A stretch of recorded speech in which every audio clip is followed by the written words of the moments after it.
know that the first project that I was had the privilege to do in this role was called Keeping Kids Safe and Well, and it was to inform the National Framework for Protecting Australia's Children. We spoke to 400 children around Australia, and we asked them two questions, and we also talked to families. We asked them, what is it that helps to keep kids safe and well? And on the other hand, what it makes it hard to keep kids safe and well. So this is all about prevention and early intervention. And one of the key findings goes right to what you guys have just been talking about, and that is the fact that, what they basically said was that they are best helped by people whom they trust. Trust was a huge issue. And also they didn't necessarily use the word respect, but that's how I interpreted what I was hearing, that when you're listened to, that's a sign of respect, right? You genuinely listen to, and that helps to build trust. And also many of them said that they're best helped by people from a similar background. Really, really important. It really opens the door to that relationship. Now, so that's what we found. Unfortunately, when we took the report back to government, that was a government contracted job. And as I said, it was to inform the Framework for Protecting Australia's Children. I was told a lot of it was out of scope. And I honestly, to this day, this is 4.5 years later, I still cannot believe they actually said that to me. We have a late reaction culture in this country. It's probably not just Australia. So you see it in prevention of all sorts of things, like prevention of health problems. We spend way more on hospitals and the tertiary end, and we spend a tiny bit on preventative health. Anyone working in health will tell you that. So it's not just our sector. I call it a late reaction culture. And so we wait and we wait and we wait until there's a crisis of some kind and until we react. And that's despite the economic analyses, and there was one done a couple of weeks ago by the Minderoo-funded project, which found that the cost of late intervention is now $22.3 billion annually, and that's up from $15.2 billion in 2019. So economic analyses don't work on their own, but it's important that we have those facts. Absolutely critical that we have evidence, as Daryl's spoken about. Everything that we do has to be built on a strong evidence base, and luckily we have a lot of evidence. Actually, we already know quite a lot about what we need to do. So the problem is not a lack of knowledge. The problem is a lack of accountability. I noted, Daryl, I nearly interrupted you when you were speaking. You said when the ACMS came out, the politicians were shocked. And of course, I'm thinking not shocked enough, right? Not shocked enough to act, right? And so that goes to another roadblock, and that's a lack of political will. I mean, let's be, it's the obvious thing. These are political decisions. It's not a lack of evidence as such. It's actually not even a lack of compassion. I mean, I've often been, when I've appeared at parliamentary inquiries and argued for something, I remember once the chair of the inquiry said, "Commissioner, are you saying members of parliament don't care about children?" Like, they get very offended very quickly.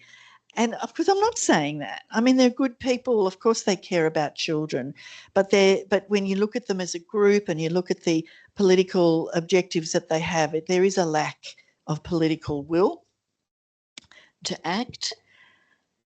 Another roadblock is the complexity of the federation, and especially children's policy really is just divided between the Commonwealth and the states and territories. And, it's like when you go and talk to them, or even when a tragedy occurs, like even early on with the childcare sector crisis that I was talking about this morning, early on, they were just handballing responsibility across to the other side. That's what we heard. And then they kind of got their act together and said, oh, no, we have to link arms and do this together. But only because this was clearly going to be a very, very big deal, as it has been seen to be. So their polling must have told them that, right? So I'm being really honest with you. That's what it comes down to, colleagues. And I think that's why, because these are political problems, we have to take political action, actually, because no amount of evidence or goodwill or, pleading with them seems to work. Back to the lack of accountability mechanisms for a minute. So some of you will have heard me talk about the fact that I note that we have a senior cabinet minister for women. There's good reasons why we have a senior cabinet minister for women. In fact, when the economic roundtable was on a couple of weeks ago, she was on ABC being interviewed, and she said that, so she's also the Minister for Finance, as you know, Katie Gallagher, and she goes, I'm the Minister for Women, so at the roundtable, I will be keeping an eye on the interests of women. Of course she is. But as you know, we do not have a Cabinet Minister for Children. At National Cabinet, women and women's safety is listed as a key priority across the country, across the Federation, but you won't see the word children on that list. We get a women's budget statement. We get no budget statements on child wellbeing.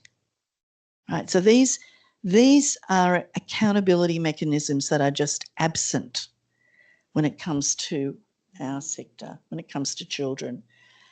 And that, I think the recent childcare sector crisis proved that point, because a lot of people were asking, how come there were recommendations 10 years ago that sat on a shelf, were not implemented until now? They're fast-tracking them because of the crisis. How come? Well, a clear answer is it was no one's job. It was no one's job to do it.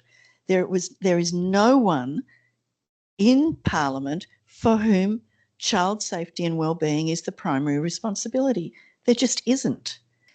There's a lack of interests or real hunger in the media for solutions. This has been my long observation. So I know that stories about youth crime sell. They like to print stories about or alleged crimes by children. That sells, and so do tragedies. Tragedies involving children sell papers. So there is a kind of a conflict of interest there. I would like to see the media printing more about the solutions that we've heard about on this panel, so that the public understands the truth, and that is that we know what to do, but no one's doing it. Or there's not the accountability to fund those solutions. I think in Australia we still need to collectively speak with one voice for children, and one of the ways we could do that is to really embrace the Convention on the Rights of the Child. I'll tell you this little yarn. So my colleague in Scotland, Scotland, you may have heard not that long ago, passed legislation to fully incorporate the Convention on the Rights of the Child into law. So that means there is accountability for children's rights. We have nothing like that. And when I rang her up and I said, tell me, how did you do that?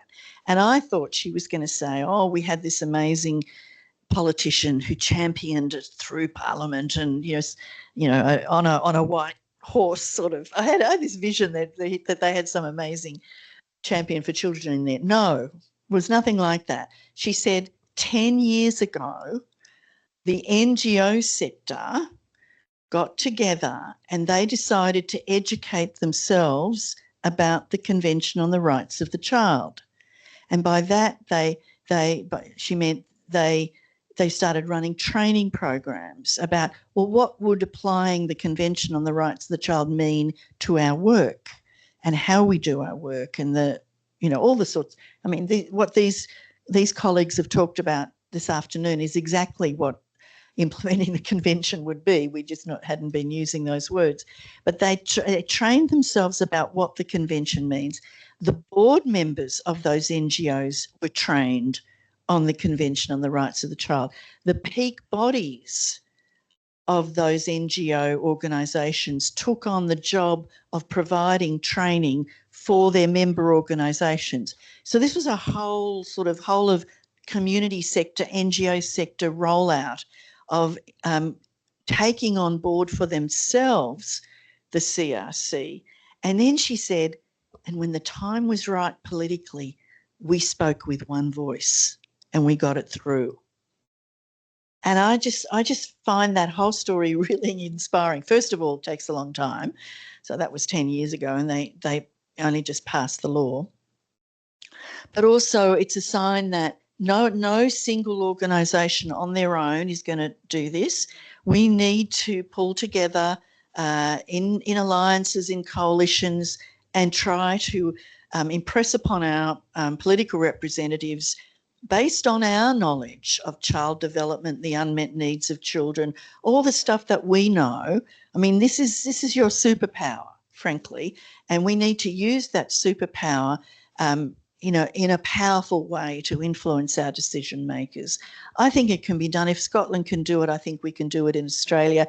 I remain optimistic, even though it's pretty grueling, battling against the lack of political will. As I said this morning, I think we saw through the childcare sector crisis how it's done. You get the public was behind it.